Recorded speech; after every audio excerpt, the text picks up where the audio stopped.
अस्सलाम वालेकुम। सऊदी में मुकीम एक गैर मुल्की की 8 साला पुरानी सोशल मीडिया की पोस्ट न सिर्फ उसकी ज़िंदगी बर्बाद कर चुकी है, बल्कि जिस कंपनी ने उसे मुलाजमत दी थी उस कंपनी को भी अपने बिज़नेस के लाले पड़े हुए हैं कि हमारा बिज़नेस अब क्या बनेगा उसका। तो जनाब, ये कोई दो फरीकैन के दरमियान मामला नहीं है कि एक गैर मुल्की या कंपनी की बात हो, बल्कि आजकल फ़लस्तीन को लेके सऊदी अरब में जो कुछ चल रहा है और सोशल मीडिया पे लोग जो कुछ कर रहे हैं वो हम सब से जुड़ा हुआ है। और ये वीडियो हम इसलिए बना रहे हैं कि हम अपने चैनल का कुछ अपनी ऑडियंस के साथ हमारा जो ताल्लुक़ है उसका कुछ हमदर्दाना हक़ अदा कर सकें, और इसलिए आपको मुतनब्बे कर रहे हैं। एक तो वो फ़लस्तीन में बैठे हमारे मुसलमान बहन भाई हैं जो मुश्किलात से दो चार हैं, तो कम से कम आप मुश्किलात से दो चार मत होइए। वीडियो में आगे चल के आपको बताते हैं, तो पूरी सुनिएगा और चैनल को सब्सक्राइब इसलिए कर लीजिएगा क्योंकि ये चैनल आपके ही रिलेटेड ख़बरें और मुफीद मालूमात आप तक पहुंचाते हैं हम इस चैनल के ज़रिए, ताकि आप तक आइंदा भी पहुंचते रहें। तो इससे जुड़ने का तरीका कि आप सब्सक्राइब कर लीजिए। एक इंटरनेशनल फूड चेन है जिसको डंकन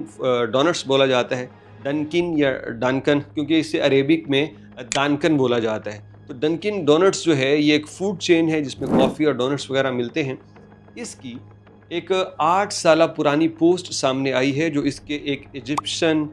वर्कर ने वो पोस्ट की है, और ये बताया जाता है कि ये सऊदी अरेबिया में काम करने वाला मिस्री था जिसने सऊदी अरेबिया के ख़िलाफ़ कुछ ऐसी बातें की जो नाकाबिले बर्दाश्त थी। इंतहाई तौहीन आमेज़ जुमले लिखे,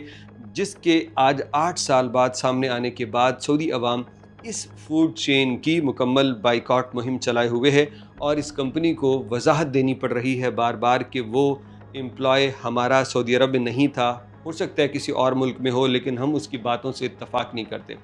सऊदी अरब ये कह रहे हैं, यानी इसकी अवाम जो बाइकआउट मुहिम चलाए हुए है, कि वो चाहे आपकी किसी भी मुल्क की ब्रांच में हो, चाहे इजिप्ट में हो, चाहे वो बहरीन में, कुवैत में, कहीं भी अगर वो सऊदी के ख़िलाफ़ ऐसे कमेंट्स लिख रहा है तो हम आपका सऊदी में बाइकआउट करेंगे। अब ये जंग चल रही है, बार बार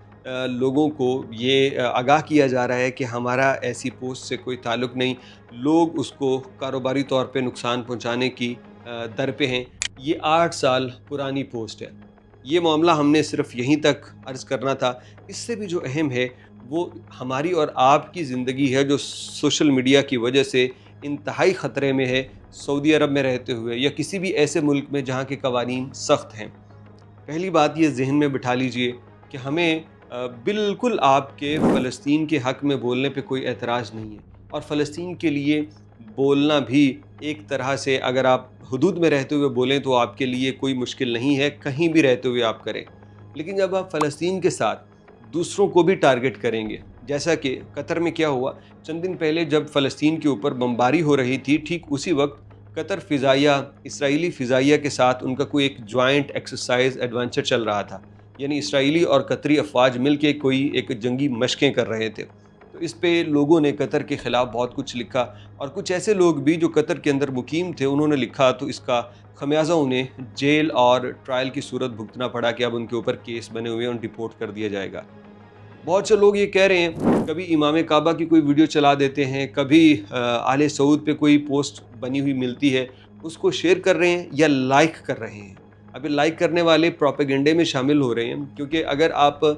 इसको हम बाद में कभी जिक्र करेंगे, अगर डिप्लोमेटिक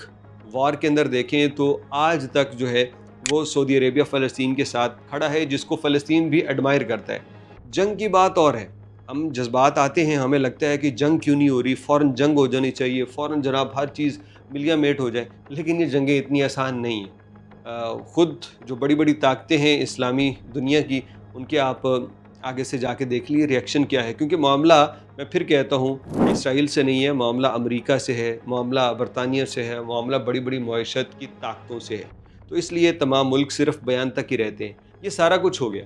तो क्या आपके सोशल मीडिया पे इस्लामी मुल्कों या जहाँ आप रहते हैं वहाँ उनके ख़िलाफ़ पोस्ट करने से मामला हल हो जाएगा? मामला नहीं हल होगा, बल्कि आपकी अपनी ज़िंदगी मुश्किल में पड़ जाएगी। बताना ये चाहता हूँ कि सऊदी अरेबिया में बड़ा कीनली एक ऑपरेशन चल रहा है जो सोशल मीडिया पे फ़लस्तीन मसला की आड़ में सऊदी अरब के ख़िलाफ़ लिख रहे हैं किसी भी तरह से।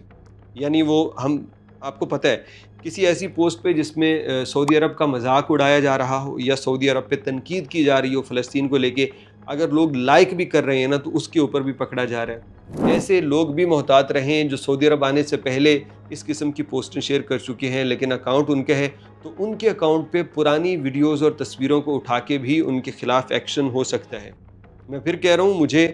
کوئی فرق نہیں پڑتا، آپ اپنی وال پہ جو کچھ مرضی کریں، لیکن چونکہ ہمارا ایک رشتہ ہے، ہمارا ایک تعلق ہے، تو میں ایک ہمدردانہ مشورہ آپ کو دینا چاہ رہا ہوں کہ پلیز اپنے آپ کو مشکل میں نہ ڈالیے۔ سوشل میڈیا پہ آپ کی ایسی کوئی پوسٹ آ گئی جو کسی ریاست مخالف ہو، یعنی جس ملک میں آپ رہ رہے ہیں اس کی ریاست مخالف پوسٹ ہے، ریڈ لائن ہے، تو اس پہ آپ کو کوئی نہیں بچا سکتا، چاہے ایمبیسڈر آف پاکستان آ جائے، چاہے پرائم منسٹر آف پاکستان آ جائے، جو کہ بالکل نہیں آئے گا، لیکن وہ بھی آ جائے تو بچا نہیں سکتا۔ لہذا پلیز کوئی جذباتیت کی نہر یا ندی میں بہنے کی بجائے عقل سے کام لیجئے، جائز رہتے طریقے کے ساتھ حدود میں رہتے ہوئے آپ فلسطین کو ضرور سپورٹ کیجئے۔ اس کے علاوہ جہاں پہ رہ رہے ہیں وہاں کی ریاست پہ تنقید کرنا، چاہے وہ سعودی ہو، دبئی ہو، قطر ہو، کویت ہو، یہ آپ کے لیے خطرہ ہو سکتا ہے۔